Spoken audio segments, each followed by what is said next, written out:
China.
Unmute this mic, get the volume right. How's everybody doing? Welcome to Drone Brews. This is, again, I don't even know what episode this is, but welcome. It's Wednesday night. I hope everybody's had a great week. I hope everybody's got a good beer of choice in hand. Tonight, we are drinking Three Daughters Brewery. Let me try that again. We're drinking Three Daughters Brewery. This is the Bimini Twist. It's an IPA. It is supposedly really good. I've never tried this beer, so we'll give this a go. All right, so I know a lot of you guys are probably here for Adam Bry, and pretty excited to have him on. However, I do have some reservations if he's actually going to come on, because the last I left it with Skydio is that they shared the contact information with him. I gave him the time that we were going live, and I haven't heard anything since. So I don't have a plan B. So the plan B is me, which we have plenty of things to discuss, even if he doesn't show up or whatever the case is. So not going to stress it in the least bit. But if he doesn't come on, we're going to smash the Skydio. How about that? No, I'm just kidding. We're not going to smash that. That would be ludicrous. We can't smash that. That would make for a great episode, but we're definitely not going to do that. Alrighty, so let's go ahead, do like we've done for the past several weeks. Just jump into the comment section and see who we got in here. So we've got Weekend Droner, Copy Jim, Eddie Nunez, Fly High Wisconsin, Brad Hendo, Marty McCarthy. We've got Sully, Lon Denard, Accelerated Heights. We've got UAS Flight, Jim Flannery, Cliff Totten, Robert C, B-Man, no more of that V-Copter stuff, please. Brings down the value of the stream. We've got Zebra Pleco, Gleno, and what was that? Oh, something fell. All right, so if you haven't already, like I said, grab something to drink, and I guess we'll just start. We'll wait for a second. I'll check Skype here. They have my contact info to reach me. Like I said, usually when I have a guest on, I try to do like a test call. We didn't do a test call, and I talked to, I guess, whoever's running their Twitter account. That's where a lot of this started. I guess it's whoever handles their social media accounts is who I talk to. So like I said, worst case scenario, we just have a couple of beers. I get drunk, and it's per normal, right? No big deal. I have to change a thumbnail and a title because otherwise it's incredibly misleading. So hopefully that's the case, but otherwise, I guess we'll start off with who in the chat has ordered the Mavic Air 2. Anybody order the Mavic Air 2? If you did, let me know in the comments section. I'd love to know who's thinking about ordering it. I've got one coming soon. Should be here like May 5th, I believe. I think, yeah, May 5th. It should be in my hands. So we'll get a chance to fly it, see what we think. Looks really impressive.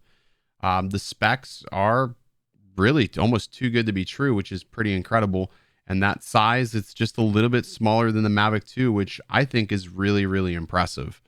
So I'm excited about it. I'm also really shocked about the price point. I was fully expecting a drone that was about $1,100. And then when they said $799, I was like, wow, that's actually really good. It's actually really impressive considering all things that are going on right now, that they can deliver a drone at that price point. So $799 is respectable. Let me just see what we got coming in here. Air 2 will come in before the Evo 2s come in. Probably so.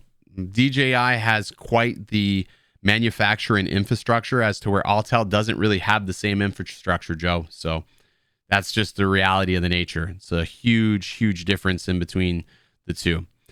Let's see. So Spark, Brad, you're getting them all. Ordered in Australia. Nice. All right, let's see what else we got here. Evo 2 Pro. We got another Mavic Air 2, and somebody's getting the both Evo 2 and the Mavic Air. What are you guys doing with all these drones? Weekend Droner says you can't beat it for its price. I'm going to agree with that. I'm really impressed with the quality of that little drone. This is what I think a lot of people were hoping the Mavic Mini would have been. And now you just, a couple of months later, you're getting a very, very capable drone in a very small package with OcuSync, which I think is pretty respectable, all things considered. So looking again here, still don't see anything on Skype. I don't know. Maybe I just scrap it. What do you guys think? You think I scrap it? I'm under my personality is I like to be over prepared with things. I stress out about everything. You guys never see things behind the scenes, but I am a worrier and a chronic planner. I have to know what's happening all the time, even though it doesn't always seem like that. I am a chronic planner. So I'm probably just going to say I bet you there was a failure to communicate between whoever's running the Twitter account and Adam, which is a bit of a bummer. So, oh well, what are you going to do? Ken, do you know if Thor drones will make a support for the RC? JC, I believe Tor is looking at that. He makes one for all of them. Now, however, where it gets tricky is because the antennas are built into the actual RC itself, and it's also the phone holder, sort of like what is that? Skydio does it, and Parrot does that as well. He did not make one for those drones. So he didn't make one for those drones. So I think the ones with the RC antenna built in, he may not make. He's going to have to get one in his hands. And if he does create one, it's probably going to be like a couple of weeks after launch. So, and there is also talk that this is going to support the smart controller. Now, if the off chance that it does support the smart controller, I know I, for one, will be really happy. Although part of me thinks that DJI is going to booger it up and not allow it, because they've done that with the Phantom 2 2.0. They didn't bring support to it for, almost a year. So hopefully they don't drag their feet in that regard. Marvin Rush, can I talk about the Skydio updates and what they do? I need Adam here to answer those questions. All of your questions that I ask you to ask me to ask him, you know what I mean. Just, I need that other end to be able to answer those questions. So right now, I'm sort of at the mercy. This happens sometimes when you get people to come on a show. They either show up or they don't. It is what it is. What are you going to do?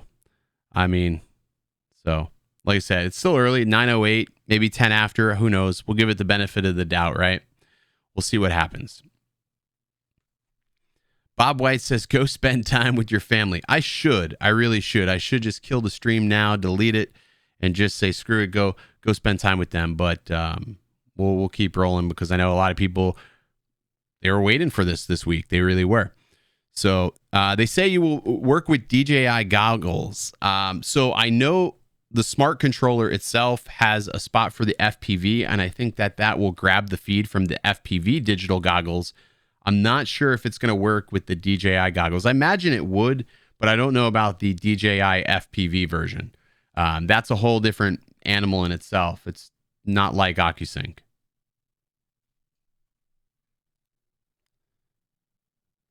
Okay, so Skydio just messaged me. They said, trying to get in contact with Adam. He's probably stuck in a meeting.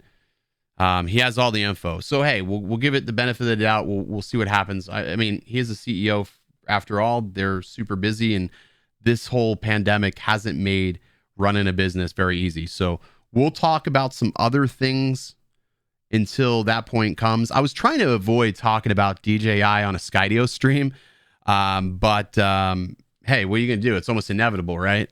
It's the elephant in the room all the time. So, Jake, and I appreciate you looking forward to this. I don't think he stood anybody up. Again, it's probably, hey, if he's late, and it is what it is. There's, right? Things happen. Again, it's 6:00 over in California right now. So, work, I know like most people still are working till 7, 8 o'clock at night. So not abnormal. So like I said, I'll give it the benefit of the doubt, and we'll go from there. So Adam Kendrick says, I just sold my Mavic Mini Fly More for the same price I paid. Anytime you can sell a drone for what you paid is always a good thing. Always a good thing. That is absolutely awesome if you can do that. Let's see. Does the Evo 2 work with the Oculus Quest goggles? I have no idea if it does. I don't have any sort of Oculus goggles to test. I know there was an FPV option in the Evo 1 at one point, but I've never tested it out to confirm whether it does or doesn't. There he is, FPV. there he goes. All right, let me just respond back to these guys. All right, so I'm not going to wait. I've got 2 beers to kill and plenty more in the fridge, so I'm going to crack. Whoa, almost. I guess I shook that one up a little bit. I guess I should have been a little more careful with that beer. Let's try this out. I've never tried this beer. FPV on the Skydio stream? Yeah, I can do FPV on the Skydio stream. I've been spending the day practicing FPV. I've actually spent the day practicing FPV. Let me see if I can bring this up on the stream. I'll try to add this into the stream. I don't know if it will or won't let me do it, but I've actually been flying a lot of FPV recently, and it is damn fun. So let me see if I can make this window bigger. A little bigger, maybe a little bigger. There we go. Okay. So I'll switch screens here. I can't see myself. It doesn't matter. Oh, there. Hey, hang on a second. Never mind. Let me go ahead and do this. Actually, Adam just messaged me. Let me go ahead and do this. So let's go ahead and bring Adam into the stream here.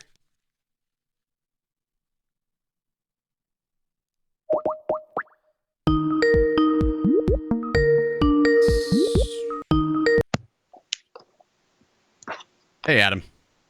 Hey, Ken. Hey, man. I'm going to go ahead and just add your feed into the stream here.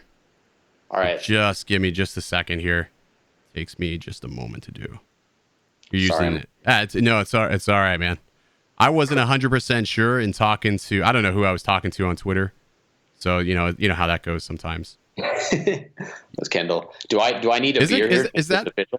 I mean, if you want a beer, I mean, that's sort of how this goes, man. All right. I'm making you drink. Let's see if I can go find a beer.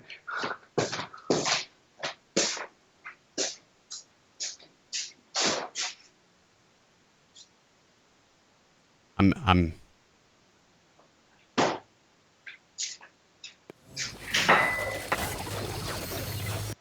All right, so Adam is going to grab a beer. I'm making him drink. Yeah, I'm a bad influence on everybody.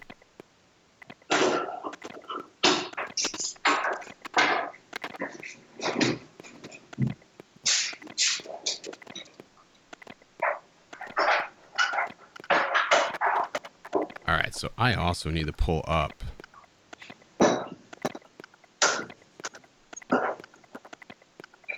Guys, and if you're getting feedback, it's totally normal. That just happens sometimes when you bring Skype into a stream like this. What are you drinking, Adam? Corona. That's sort of that's appropriate, man. That's appropriate. I appreciate you taking the time out. I know you're pretty busy even with everything that's happening right now. So I appreciate you coming on the stream, having a beer with me. Yeah, thank you so much for inviting me. I'm excited to be here. So I have a lot of questions for you, and I also asked my audience to ask questions as well, and they obviously have a lot, and you probably know some of them. I'm sure you guys see these on the daily, but I guess we'll start off with people want to know when their drone's shipping, obviously. So hate to hit you with the hard stuff. I know you guys got hit with this pandemic, so can you elaborate a little bit about what's going on logistically? Yeah, look, I mean, it's frustrating for us, and we feel bad about this. Like we had a production schedule, winding way back. Like we had a production schedule when we launched, when we announced the product in October. We fell a bit behind that, and we communicated that, and we were on pace to catch up and run through all the orders. We think a bit ahead of schedule, but then obviously the COVID stuff has messed all of that up. Right. So things are trending positive for us, and we're resuming manufacturing at very low volumes, actually starting this week. But I can't really give an update on when we'll be able to meet the production, other than to say like things are moving in the right direction. Gotcha. Yeah, I would never ask anybody to. I know how it is in software. How ETAs, people tend to hold ETAs to like a hard line. And it sucks, and it's not fair to obviously you guys and to the manufacturing teams as well. So people have also asked, what sort of updates are you guys working on? Because obviously with this downtime, I'm sure your software team is working on perfecting things. Yeah. So look, I mean, I'm sure this will cover a large category of questions. I'm not going to be able to tip too much in terms of future product stuff. Sure. No, I'm not talking about products. I'm just talking about as far as software. Well, that's part of the problem. Okay. But yeah, Right. I mean, so really, I mean, we're like, at our core, we're really a software company, and Sure. most of the team, most of the headcount is in software engineering. And we really think of the product as primarily a software-defined device. We build the hardware to give ourselves a lot of software flexibility. So we have a lot of stuff that we're working on, and it runs the gamut from kind of bug fixes and sort of quality of life improvements, core functionality improvements. Like the autonomy engine is continually evolving, the algorithms are getting better, and some of this stuff won't be like an immediately advertised feature, but just everything works better as the core capabilities get better. And then we also have some new features and functionality that we're adding on top in future updates. So most of what we've done so far has been we've shipped 2 or 3 software updates that have been in kind of like small bug fix territory with some important pieces in there. But we have some bigger stuff coming later this year. So I gotta ask. You've obviously watched a lot of the different videos that everybody shared social media wise. Are you happy with the performance of the drone overall? Like with what you've seen in the environments that most of us have tested it in. Are you happy with the performance? Is it performing as expected? Yeah. Well, look, I think it's exciting for us. It's incredibly exciting for us to see all the cool things people are doing with the product out there. And there's just been some unbelievable content that's been created that would just be impossible to film any other way. And this is the kind of stuff, like when I think back when we started the company 6 years ago, I mean, these are the kind of things that we like dreamed about. Of like, wouldn't it be amazing if somebody could take this device out, go on a mountain bike ride, put it in the air, and get this kind of epic footage? And it's just unbelievable to see that stuff come to life. So I think that's incredibly exciting. I will say that it's clearly not perfect, and building a fully autonomous device that can go off and be trustworthy in every scenario is a really, really high bar. And we devour everything. And this is one of the cool things about the age that we live in. I mean, our engineering team, we have internal Slack channels where like customer videos are getting posted, and people are looking at it and looking at what's working and what's not. So there's clearly a lot of things that can be improved, and the feedback that we get from the community is really helpful in driving those improvements. Some things are easier to do in software, some things are not, but we're looking at all of it. I think that in general, I would say that we're happy and excited with what's out there, but we also see a lot of areas that we need to get better at, and we're working on those things. So something that I've often wondered, when we first saw the drone come out, we saw the initial teaser video with it came, and then we found out there would be a dedicated controller, because I know the R1 did not have a dedicated controller, and then obviously you have the beacon as well. What is the relationship with Parrot? Why Parrot for the controller? So I think it's important that people understand we're, in the drone world, we're David and Goliath, and we're not Goliath, right? Sure. We're a small team of super hardworking people that has a vision for what intelligence and autonomy can bring to the market and ultimately enable. And so we're most interested in using the resources that we have to work on the things that we think are going to be most differentiated and most unique about what we can bring to the table. and developing, with the resources that we have, developing a controller, which is a space that there's a lot of hardware out there Right. that works, was not at the top of the list. Now and so from that standpoint, we were excited to be able to partner with a company that is, manufacturing decent controllers in high volume, and more or less like meets our needs and can integrate okay into the system. So there's definitely trade-offs. There's hardware software integration is ultimately how you get the best product experience. Right. And because that controller hasn't been designed holistically by us to work perfectly with our drone, there are some trade-offs there. But we also, we see that as an important part of the experience for a lot of customers, which is why we decided to partner and bring something to the table that kind of checks the box for people that need it. And I would say bluntly that it's not, there's certain customers that for whom Skydio 2 is not the right product. Sure. And it depends what's most important to you in a drone, what you want to do with it, what your level of experience and expertise as a pilot is. And we're not for everybody, but for people that like the autonomous functionality and like the things that you can do with the autonomous navigation, even in a manually flown context, we think we have something unique to offer. Gotcha. I know me personally, I go back and forth. I waffle, on with the Skydio. I'm critical with things.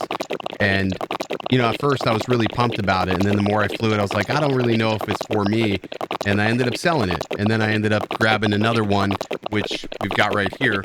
And, as soon as I picked it back up and flew it again, I was like, holy shit, I forgot, the grass isn't greener on the other side, and that there isn't another drone that can do what this does. I mean, yeah, there's limitations. I've seen them crash and things like that.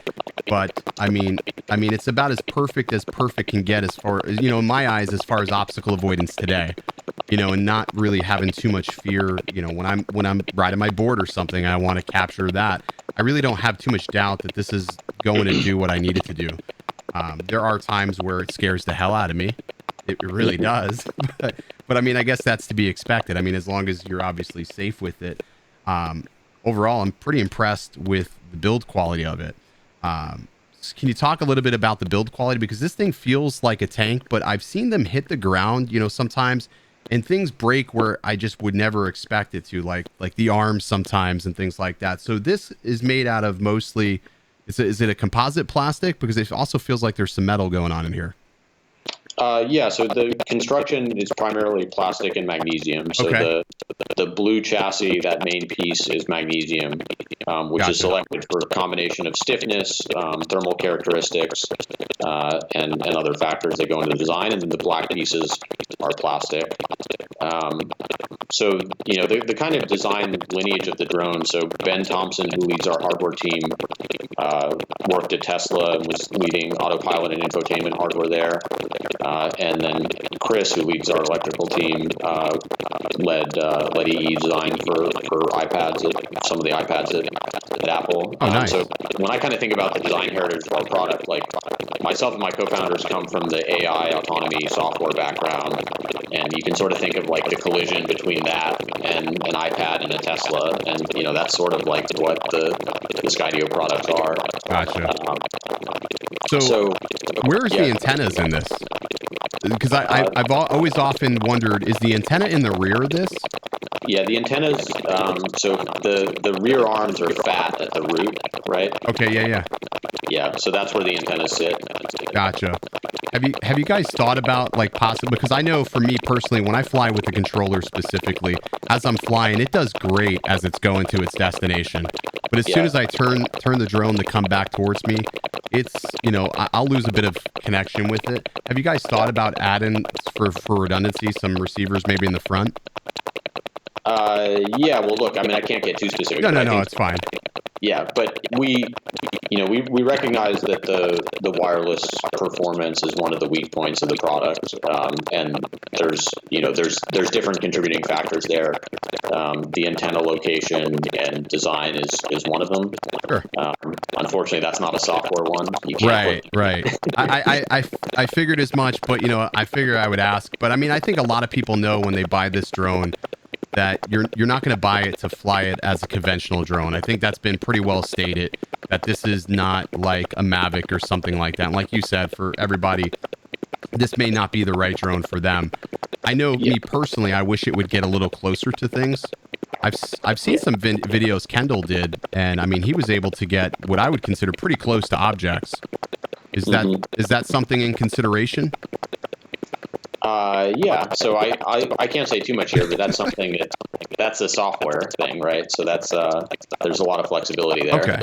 Okay. I was just curious, because I'm sure that cone of uncertainty, that bubble that you guys have designed for this, has some error for margin and things like that. I mean, I can tell you that parameter, the settings for that parameter, are one of the things that we argued about the most leading into shipping. Really? Yeah, because it affects. You know, it's a complex trade-off, because it's essentially a risk parameter. Like, the more aggressive you get there, the more risk you're letting people take, and you know, we want to, you know, we don't want the drone to crash, but it also, you know, there's certain use cases where you really want to get in there tight and do stuff. So we do a couple of different. There's a lot of games that we play in terms of, like, you know, how it behaves at speed and different kinds of conditions to try to cover all the cases. But there's still more work to be done there.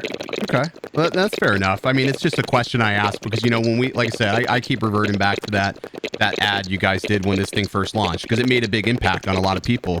I mean, my mouth, you know, for me, somebody who's never really flown FPV or anything like that, sees a drone like this, and I think to myself, wow, this can get me those types of shots. And then, you know, I flew it, and I was sort of like, oh, I'm getting halfway there, but I'm not getting close enough, or I want to get close enough, and it's like, no, you can't get that close to that. You know, sometimes it would do it. It's like a 50-50 chance that I would get the shot I want. But I mean, overall, I mean, I never personally have wrecked it, so I guess that says something. But, you know, I ask because people are curious about that. Another thing people are really curious about is where you stand with some of the proposed rules from the FAA. People that are buying this drone are making an investment in Skydio. They're spending on average about $1,200, and they want to know that, you know, no matter which way the FAA, you know, sides, that they're not going to have their drone basically grounded. Yeah.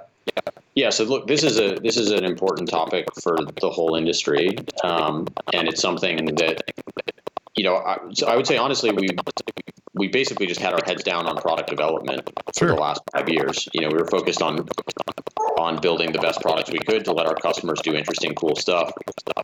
But for our position in the industry now, it's something that we really want to take a leadership role on. So we hired somebody who's now leading regulatory and policy affairs for us. He's based in DC. He's thinking on and working about this stuff full time. We submitted pretty extensive comments on the remote ID proposal.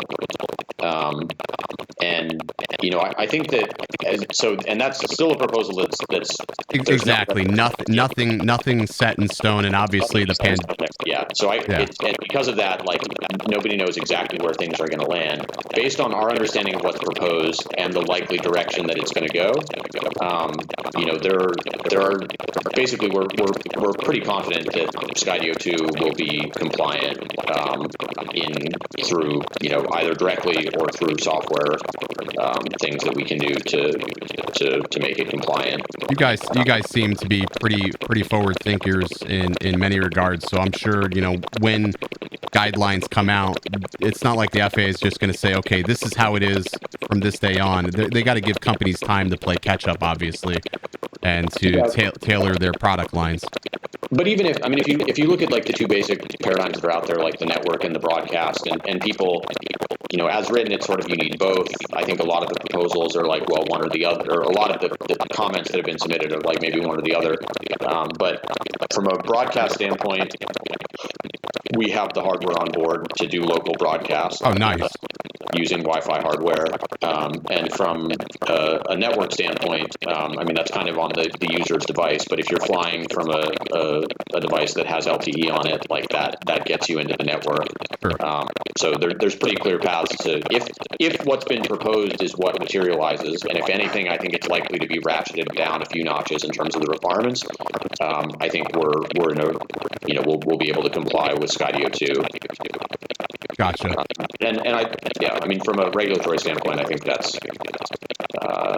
I'm sure all of that's sort of been put on pause a little bit with everything that's happened. If that's one thing that good that's come out of any of all this is that maybe it's slowed some of that down because it's just one less thing that they're worried about at this time. I don't know. I'm making that assumption, but I would hope that's the case.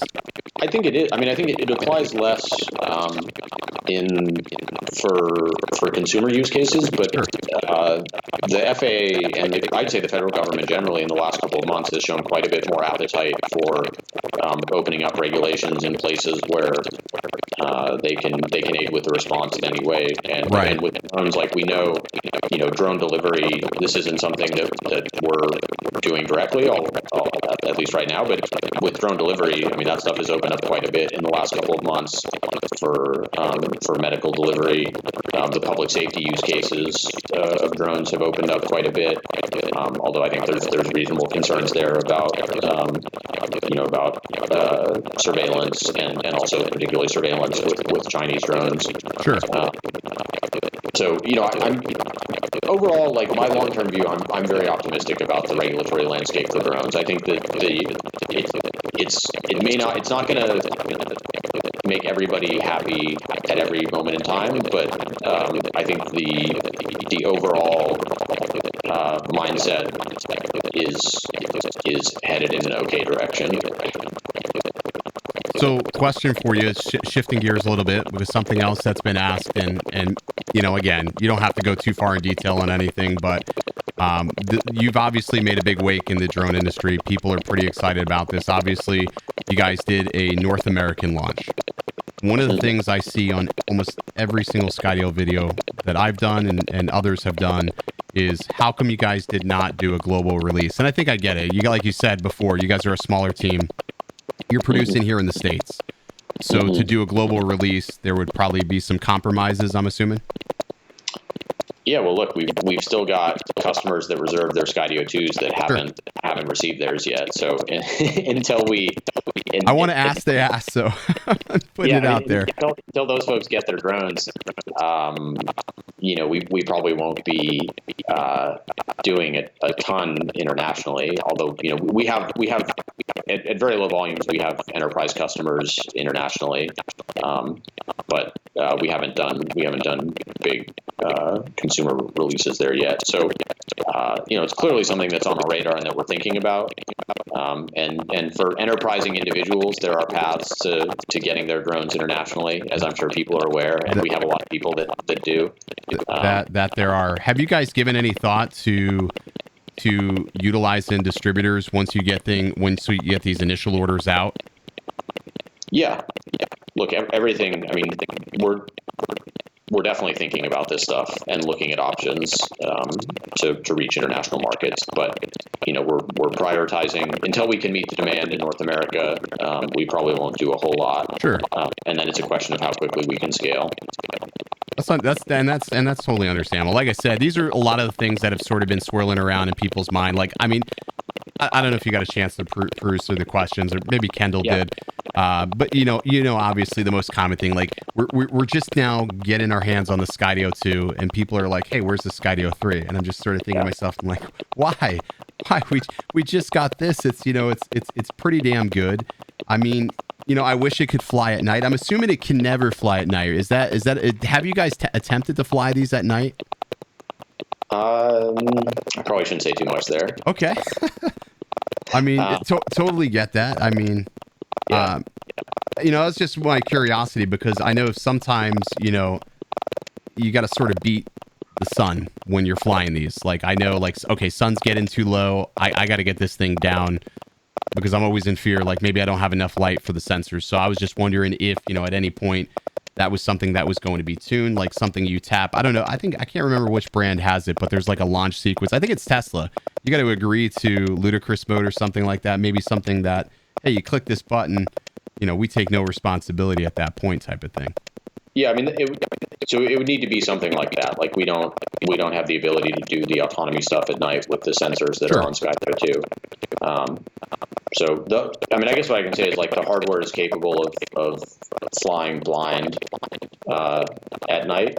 But we need to figure out if we want to enable that and then a responsible workflow to turn it on. Right, because I mean, obviously, the last thing you want to do is enable this, and then everybody's, a bunch of, you get a bunch of calls. Because I think what people don't really understand is anything you do in software could have a negative effect, obviously, on your team as far as support goes. Because you push out new firmware, there's always somebody that's going to have a problem, which increases the call volume that you're going to see, and could, obviously place a negative effect on the customer service. Because so far from what I've seen, Skydio's customer service is pretty much, I would say, the top of the drones that are out there right now.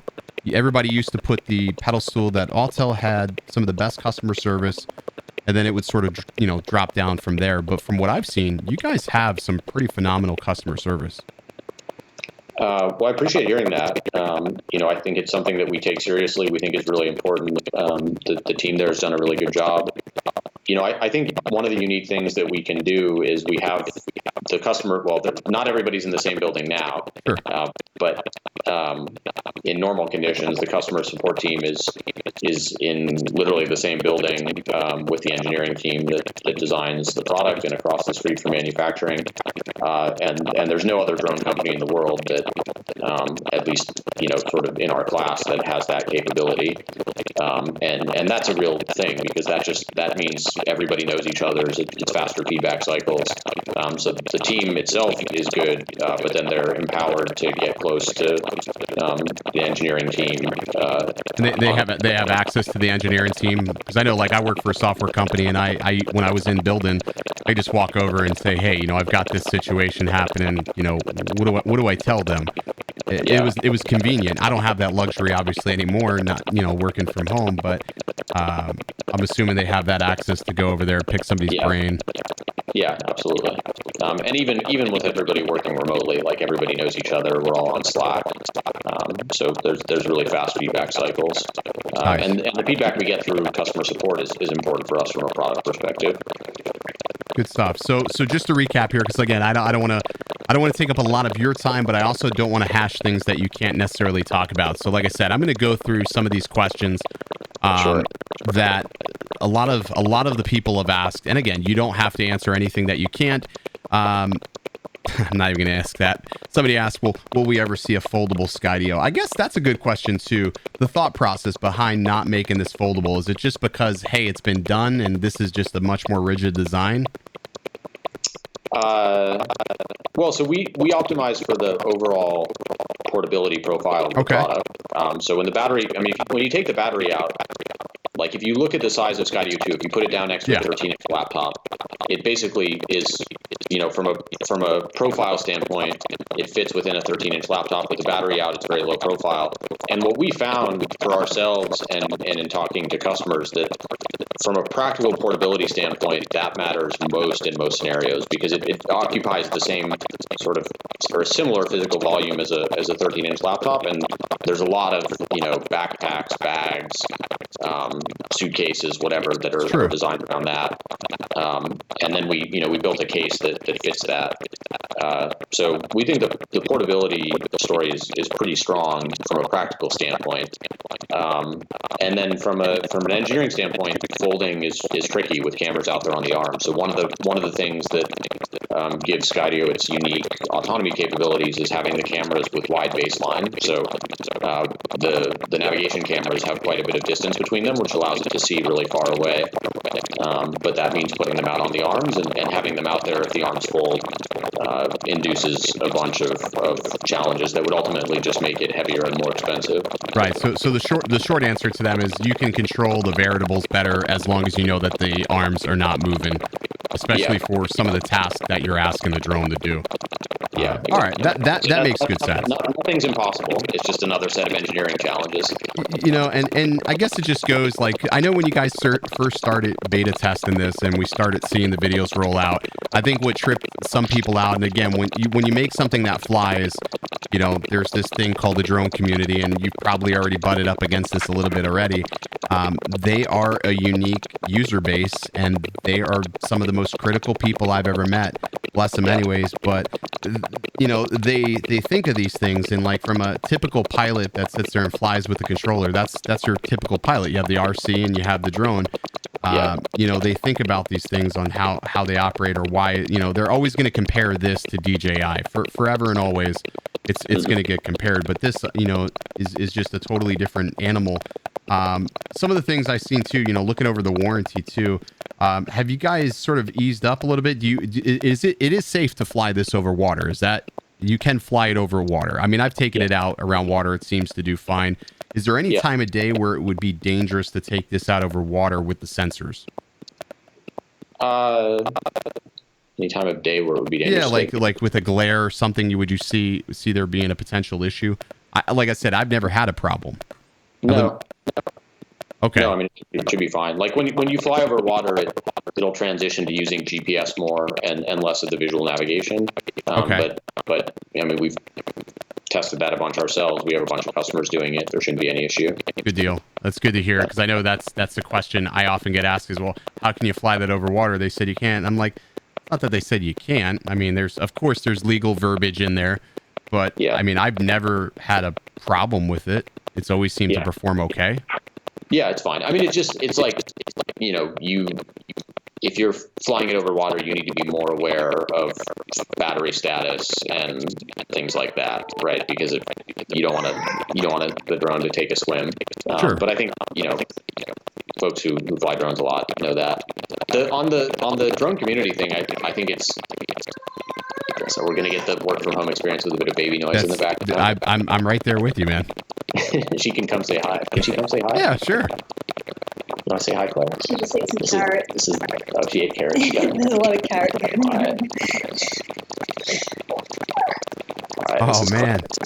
Oh, we should get the Skydio onesie. She has a Skydio onesie, but she's not wearing it today. She's not sporting the brand. How old?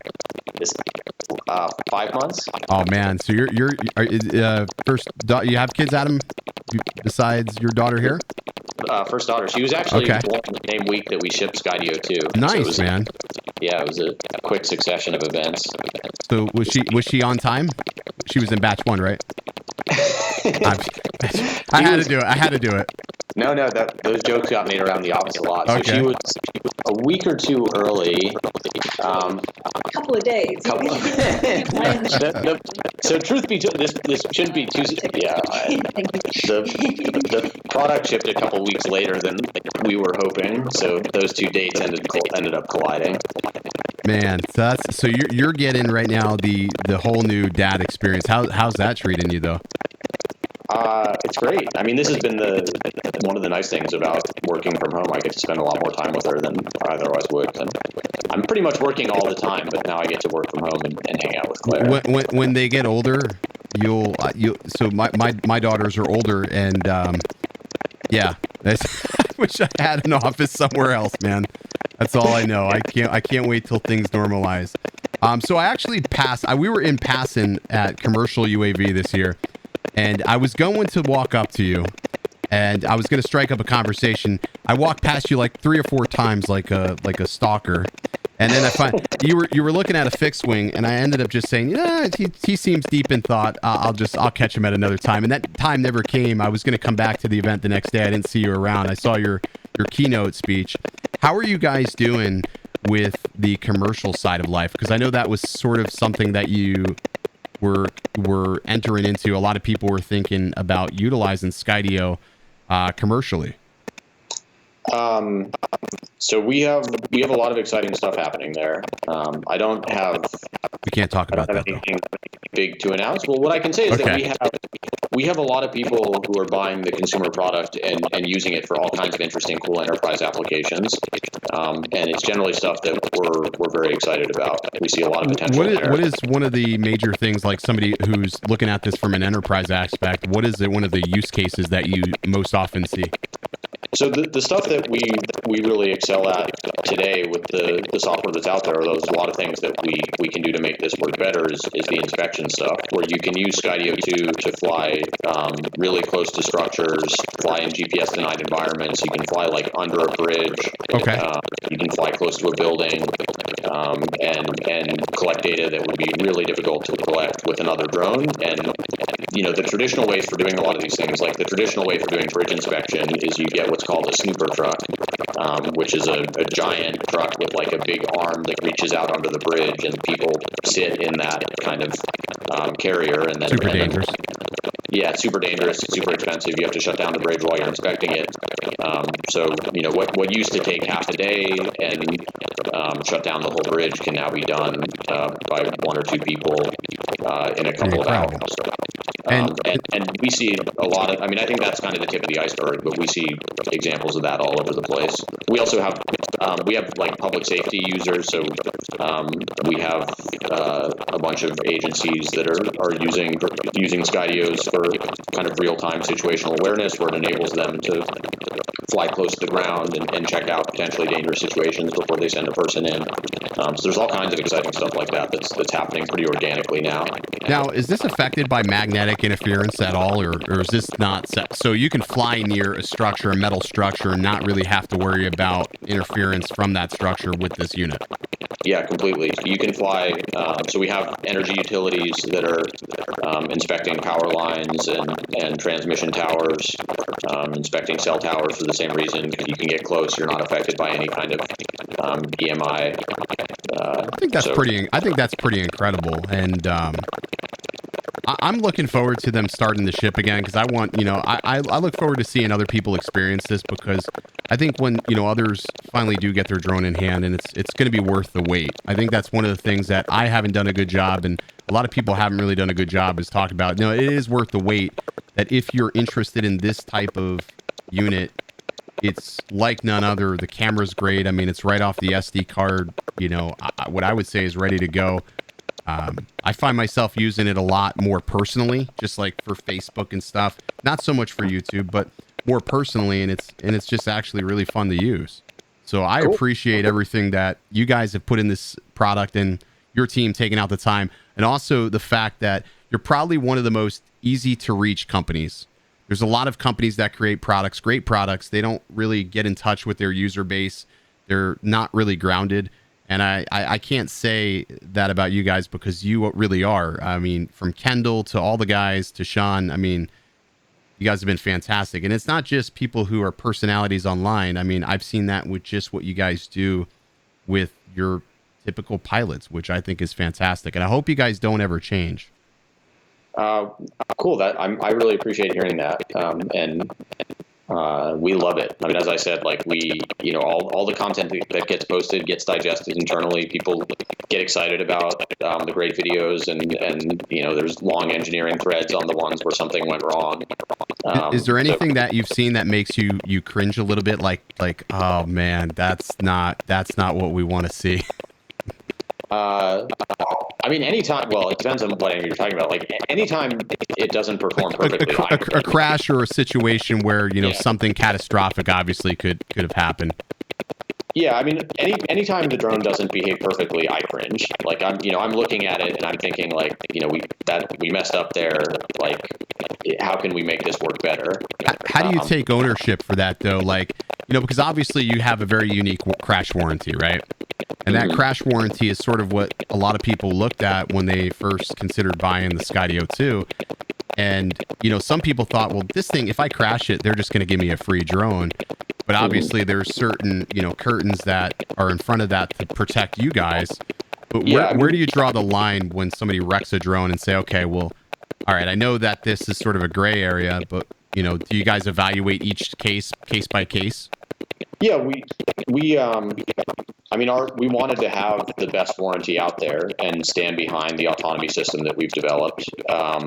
And our goal with the whole thing is to be as upfront and clear as we can be. So we have the warranty where if it crashes, we'll replace it. But the requirement is that you have to be flying within our safety operating guidelines, Sure. which are available on our website.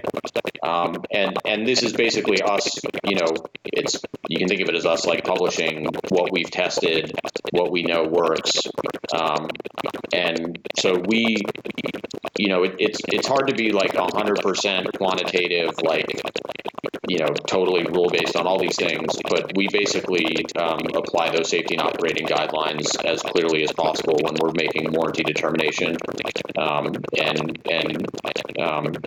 try to be just as fair and clear as possible. And there's been a couple of cases where there was an issue that caused us to add some clarity to our guidelines, just so that other people can see and benefit from it. I think one of the situations that I recall.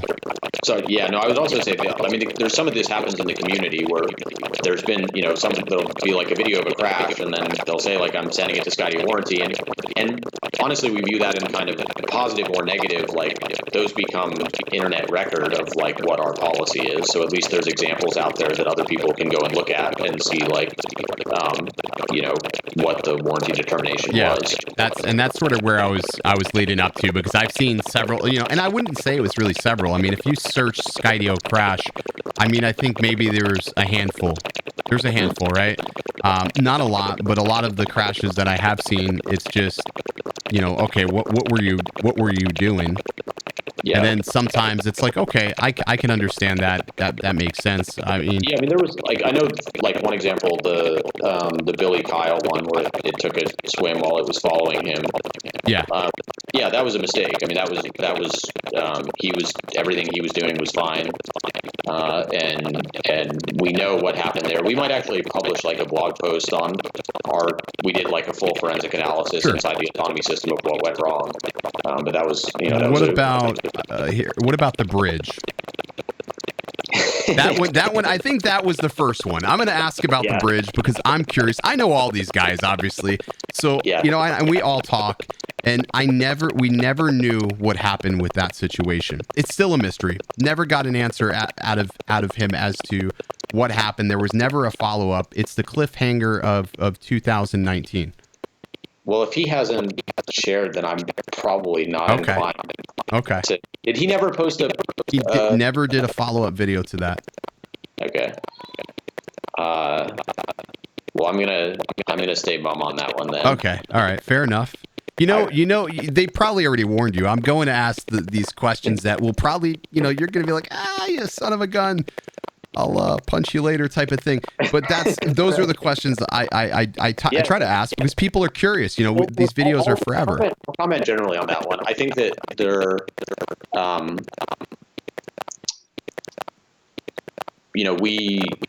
we definitely encourage people to not. I mean, this is an FAA rule as well, but to not fly over people in cars. And that was an open street, which was a major concern. And then there were very thin cables in play as well, and it was a low light situation. So there were a lot of things that came together that made it very challenging. And I look at it this way. I mean, if you do it for one, in a similar situation, it's almost like everybody expects it for all, especially when a video is publicized. I mean, this is something that we take very seriously. Like, and people, I understand people think this way. Like with the Billy Kyle one, there's like, oh, they just replaced his drone because, they don't want the bad press on his channel or whatever. But he wouldn't do that to you, though. What? Like he's not that. He's not me. Yeah. Well, I mean, people. Well, the way we look at it is we just want to be as clear and consistent as we can be. So we're totally fine with like a high profile. Like if there was a high profile crash and we make a determination one way or the other, like either way we feel good about it, because whether it's negative or positive, at least there's like a record out there that other people can look at and see. So we're not. yeah, the sort of profile of the case is not a consideration for us.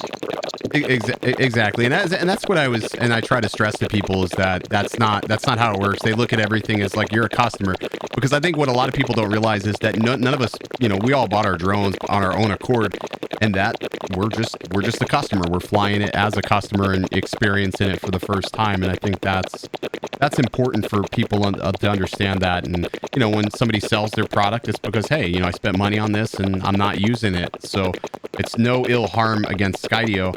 But like I said, I've really enjoyed it. And Adam, I don't want to keep you too much longer. I want you to be able to enjoy time with your family. It's 7:00 by you now, almost. Something like that. Is it 6? 6:54. Is it 6:54? Yeah. 6:54. Okay. All right. Well, I appreciate you coming on. I appreciate Kendall setting this up. I know he's been a big help, just bouncing things off of him. So I appreciate, like I said, appreciate all you guys. Awesome. Well, I really appreciate you having me on. We've enjoyed the videos that you've made and all the feedback from the community.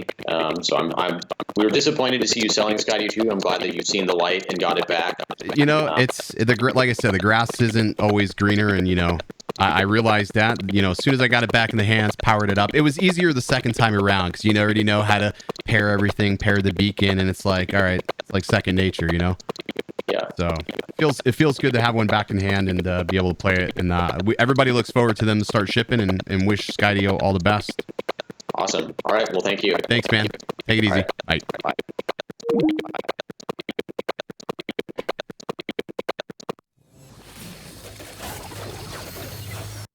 Alrighty. Well, yeah, so Skype sometimes will have a pretty vigorous echo.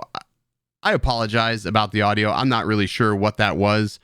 But hopefully you guys got something out of that conversation. Adam's a really nice guy. Thank you so much, Adam, for stopping by. I know you guys were probably commenting like mad during that entire segment. I had to actually hide the chat so I wouldn't be distracted with it, because I wanted to give Adam my full attention, because I felt that having a conversation and just asking some of those hard-pressed questions, and as you can see, you guys asked a lot of questions, and a lot of those questions he could not answer, and you have to understand that certain things at a company level have to remain somewhat of, mum's the word, I guess, as he would put it. You would have to sort of tread a very fine line, because if somebody said, oh, well, Skydio said here and here, they're going, people are going to hold them to it. And obviously with COVID happening, I don't know why I said that, because this stream probably just got demonetized, but obviously with all of that, it's probably going to play a big effect in a lot of companies shipping. But from what it sounds like, and I don't want to put any foreshadow in there, it sounds like he's, working on getting the ship righted as far as shipping and logistics go. So guys, I had to hide the chat. I had to hide the chat to be distracted. No, not distracted. No offense to anybody in the chat. I love all of you guys. But in order to really give full attention to a guest, it's sometimes distracting. And I had a whole set of questions that I posted on the community tab. And I asked you guys to ask me those questions that I would ask Adam. I asked about the international shipping. And obviously, it's a really bum time to even worry about international shipping, because we're not even shipping to the batches. So that sounds like that is their main priority, is to get batches in people's hands, and then also in turn fix the software. He's aware of the range. So we talked about the range. We now know that the Skydio antennas are located in the rear, as we suspected. So obviously, if you're suffering from poor range, that's not something that a software update is going to fix. So they are aware of those things. So hopefully that means in the future, maybe something can be addressed with that. So it's one of those things that it is what it is, Agent K, I'm not really sure. So not really sure, but I mean, I appreciate anytime, a CEO of a company can take the time out for the little guys to chat about their product. It means a big thing. I mean, if you look at what, you're not seeing a lot of these other companies hop on streams and sit here and talk to people about their product. There are very few that remember where they came from. And that, that's, like I said, that's one of the cool things about Skydio. And that's one of the reasons why I ended up getting another one. It's a fun drone for a lot of reasons. And obviously I like the e-board, and I didn't think I would, but I do. And, it's fun for certain things. You just got to know what it's good at. So hopefully, they are aware and ahead of a lot of the problems that we had with this thing. Yeah, well, we've known that the antennas were in the rear. We've always suspected it was in the rear because on that go away journey, as the drone was going out, you really wouldn't suffer too much signal loss. But as soon as you made a pivot to bring that drone back, and on that return flight, you would usually lose signal. So there was a couple of questions that I wanted to ask. I mean, I'm not going to dive deep into, the philosophy behind Skydio, because I think that's been touched on a lot of podcasts and things like that. And he's probably tired of talking. I wanted to keep this conversation a lot more casual. Not as simple as possible for people to process it. So that was my main goal with the Skydio. So Skydio conversation with Adam, and we'll maybe we'll get some other guys on there from Skydio eventually. Like you said, Kendall Martin, who set this up. Kendall, if you're watching, thank you so much. I really appreciate that, man. Kendall's a great guy. If you haven't checked out his channel, which if you have a Skydio 2, you probably have checked out Kendall Martin's channel. He puts out great content. He's a one-wheeler, and he's always traveling somewhere interesting. So, yeah, but pretty happy with the conversation overall. I wish when I was at Commercial UAV, I would have just had a chat with him. I think it would have been simple enough to have a chat there, but I think that worked really well too. So, like I said, I'm pretty happy about it. I was nervous. I was like, but you know what? He's a man of his word. He said he was going to be here. He's here. So that's pretty cool. All right. So let me get caught up on the chat. Again, I apologize for any sort of audio issues during that conversation. That's my bad, because I should have said, hey, make sure you have headphones and some sort of mic. That's my fault. So.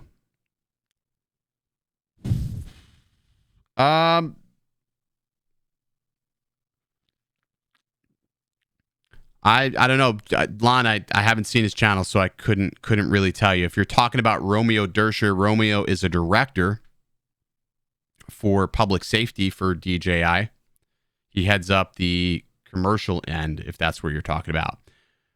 Rick, I would not consider Rick a little guy in the industry, but what the fuck do I know, right? So there you go. So we will doesn't it, the Skydio fly backwards when it loses signal? Yeah, it does fly backwards, actually. It'll return backwards to you. I've seen that a couple of times. So yeah, I've seen the Skydio return to home like that. So next week, I'm going to have two guests on the show next week. So next week, there will be two different guests. One guest, I'm not 100% sure on if I'm going to get him on or not, but we'll try. The other guest is actually a 16-year-old pilot who actually is the reason why this whole interview went down. So a gentleman by the name of Vortex Labs, at the time, he commented, he said, well, why don't you get Adam Bry on the show? And I said, that's actually a good idea. And Skydio commented on that. I mean, they're all over the place, Skydio. They see everything. And I said, you know what? Let's make it happen. So I DM'd Skydio on Twitter, and then this happened. So Vortex Labs going to be on the show for the first half next week. And then we have a special guest coming back, not coming back, but coming on, and we'll talk about some of the new products and what have you. So two great shows coming up next week. Hopefully you guys enjoyed this. Again, apologize for the audio. Not much you can do. You just got to sort of roll with the punches, right? This is a live show, and it is what it is. So, all right, let me jump in the conversation. Yeah, I'm sure just let's see. Just trying to get caught up on some of this here. So let's see, I want to see what this. Oh, okay. Yeah, I'm just reading through some of the chat. Good Lord. Next time when I have a guest, I'll just try to I'll have somebody moderate the chat and just keep something up so I don't have to be distracted. Just reading some of the comments. But hey, what are you going to do, right? It happens. It happens. So, yeah, I mean, sometimes I wish that some of these, the reason why I don't use StreamYard is because StreamYard for me doesn't work with my capture card, at least not yet. The other reason why I don't use StreamYard is it doesn't provide me a good level of customization to make the stream my own. The biggest thing I want to do is have a level of uniqueness when I'm streaming. And a lot of these, I would say, cookie cutter softwares just don't let me do that. So, I roll with the punches when I have a guest on. It's a crapshoot because sometimes the guest has great audio, sometimes they don't. Like Russ with 51 Drones, he had phenomenal audio, but Russ is a YouTuber. He understands those things. So that happens. So next week, we'll see what happens. I think it's going to be a good show next week. Bandit, that was the consensus. That was the consensus of what I asked. I said, hey, so is this where the antennas are? The antennas are here, and you heard it. It's not really a software fix. I mean, one of the good things I'd say about that entire conversation is that he was pretty much very honest about anything. If he couldn't talk about it, hey, I can't really elaborate on that. But he was very forthcoming with a lot of the information, which was sort of shocking. There was no skirt or attempt to defer, which was pretty cool. All right, so some of you guys are asking about the Evo 2 8K bundles and the Evo 2 Pro bundles. So if you ordered yourself a bundle, the bundles are being prepared right now. They are in shipment in 25 days. 25 days for the Evo 2 Pro. Possibly sooner if you did not order a rugged bundle. If you ordered a rugged bundle, you probably screwed yourself because that is going to take much longer for it to arrive. So it is what it is. So just be prepared for that. My recommendation is if you want a Evo 2 AK or the Evo 2 Pro is just buy the normal, and you can always ask to, upgrade or whatever it may be. So the range cannot be fixed, Bandit. Not by software anyways. Not by software. Now, you can do a modifier to your controller that will help you. There's the Alien Tech modifiers that you can add to your controller. It will help somewhat. It's not going to be a dramatic difference, but there's some pretty good range tests with the modifiers on the Skydio 2 controller that, it helps. The reality is, I think the common consensus is that this drone is meant to follow you, and it's primarily a good use case for somebody flying within close proximity. So, yeah, I think if you're flying in close proximity, that'll probably be the way to go. Yep. So you heard Zach's in the chat. He said we are shipping drones now, bundles later. So one good thing is if you're buying from a distributor, you'll have access to your drone first, and then when the bundle, which is the case and the batteries, come in later, they will ship that. As to where if you order just the bundle, a lot of companies, I think, might even be direct. They're only going to wait until the product comes in and its completion. So right now we're breaking up the bundles. So there you go. Do I know if all of Skydio 2 shipped? I believe all of batch 2 has shipped. I think they were working on batch 3 when all hell broke loose. So as of right now, they're trying to get production back up to snuff so that way they can start shipping the product again. So, what we can always follow up. One of the things I would say is, maybe keep an eye on their Twitter. They're pretty active there.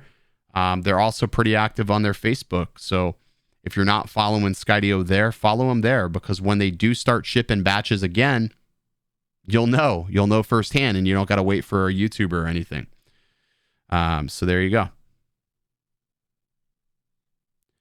Alrighty. So was he saying the Evo 2 AK is 25 out? No, James, the Evo 2 Pro is 25 days out.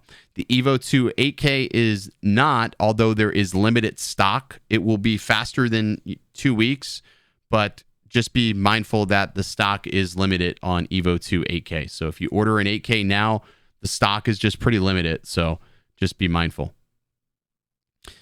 Anything available, a number of units shipped. He did not specify. If you couldn't tell, certain information they didn't want to make public knowledge.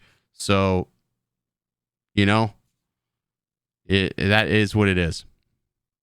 Nobody has the Evo 2 Pro in stock today, Cliff. They have not finalized their ship in production yet. So not in the States anyways. Maybe overseas they might, but if you buy from overseas, it's not a authorized distributor. So you have that to contend with. So there you go.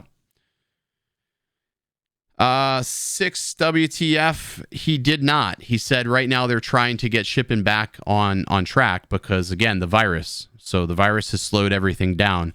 I don't know what is hard to comprehend with that. There is a virus that made everybody not be able to work that wasn't essential.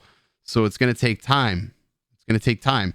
I promise you, after all this shit's done, this will still be here and it'll still be the best obstacle avoidance drone on the market when everything gets into people's hands. Even if you got your drone late summer, it's still going to be the best obstacle avoidance that's on the market today. Like I promise you, there's nothing that's going to come close to this anytime soon. Not anytime soon. Yeah, 6K is 879 on the camera.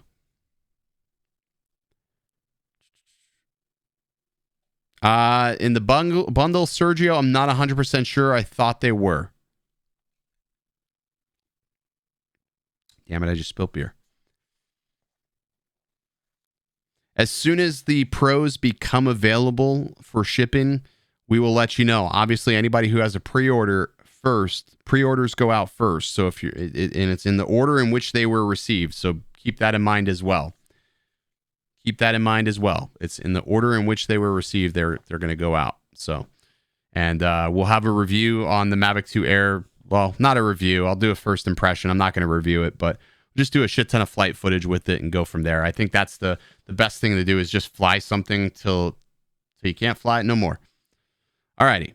So there's that. That's the show for tonight. I want to thank everybody for hanging out, bearing with me. Oh, hey. Kelly must have saw the bat signal. This is really a good shirt, Kelly. Like, it is really good quality and none of this stuff peels. I don't know where you got these things made at, but incredible quality, man. Definitely digging it. Maybe I need a camo one or something. I don't know. Another color one. So there we go. All right. So that's going to wrap up this evening's show. If you guys have any questions, I'll be hanging out in the comments section for a little bit. But as always, stay original. Still inside, I can't be still inside, still inside, still inside. I don't toss and I don't turn. There's some lessons I'ma learn. Usher said to let it burn, but my life isn't his concern. I don't toss and I don't turn. There's some lessons I'ma learn. Usher said to let it burn, but my life isn't his concern. I am not the one, and I am not your Neo. I am not a hero, and I am not a hero, and I am not your one. Yeah, and I'm not your Neo, and I am not a hero. Yeah, and I'm not a hero.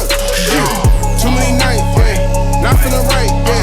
Too many nights, yeah, not feeling right, yeah. I can't be still inside, still inside, still inside. I can't be still inside, still inside, still inside. Too many nights, yeah, not feeling right, yeah.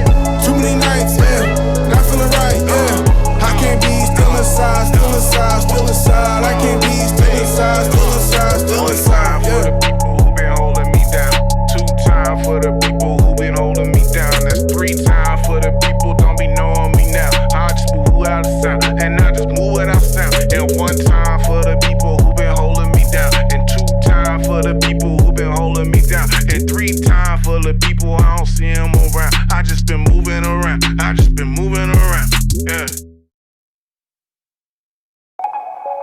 Yeah. I'll react if I had to, put some things in the past too, and don't let them distract you, but react if you have to. I'll react if I had to, put some things in the past too, and don't let them distract you, but react if you have to, yeah. React if you have to, yeah. Don't know the time, yeah. Just know that I'm, yeah, one of a kind, yeah.